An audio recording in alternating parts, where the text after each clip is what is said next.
société-là. On n'en veut pas. Qui vous impose l'austérité? Oh, pourquoi? Qui vous impose l'austérité?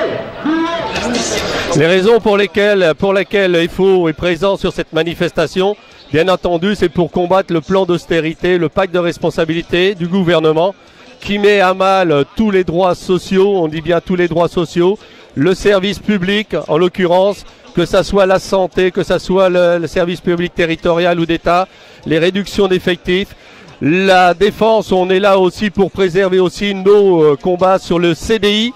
Nous voulons et nous ferons tout pour garder le vrai CDI qui existe aujourd'hui dans les entreprises. Nous ne voulons pas de précarisation de l'emploi et c'est pour ces raisons que nous voulons participer à ces manifestations.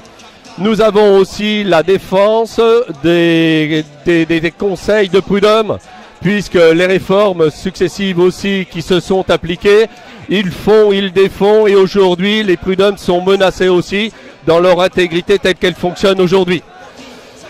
Tout ça, bien entendu, c'est dans un terme général, et on voit bien que toutes les politiques successives de tous les gouvernements qui se sont succédés ces 10 dernières années n'ont produit qu'une seule chose, des aides aux patrons et des régressions salariales.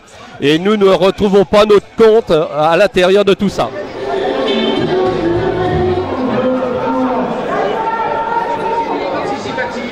Qui ont pour seul but d'évincer les conseils de prud'homme dans la résolution des litiges liés au contrat de travail entre salariés et employeurs. Ouais, tous ensemble, tous ensemble. Ouais, tous ensemble, tous ensemble. Bien, la manifestation aujourd'hui, c'est avant tout contre l'austérité et contre le projet de loi Macron qui est en discussion en ce moment au Sénat et qui a été adopté à coup de 49.3 à l'Assemblée nationale. Cette loi Macron, elle remet en cause bon nombre d'acquis sociaux et elle va remettre en cause la représentativité des organisations dans les entreprises, ce qui donnera moins de pouvoir de défense aux salariés face au patronat. C'est une loi qui est résolument faite pour le patronat au détriment des droits des salariés.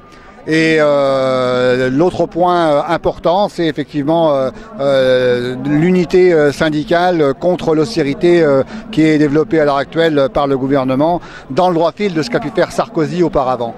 On pensait que les échéances électorales qui viennent de se dérouler, à la fois municipales et départementales, donneraient un coup de semonce et permettraient de rectifier un certain nombre de choses au niveau de la politique gouvernementale. Il n'en est rien. Donc aujourd'hui, effectivement, les salariés expriment leur mécontentement avec l'ensemble des organisations syndicales. C'est une première depuis bien longtemps, depuis que Hollande est au pouvoir. Et c'est une bonne chose et je pense qu'effectivement, les luttes vont continuer de se développer.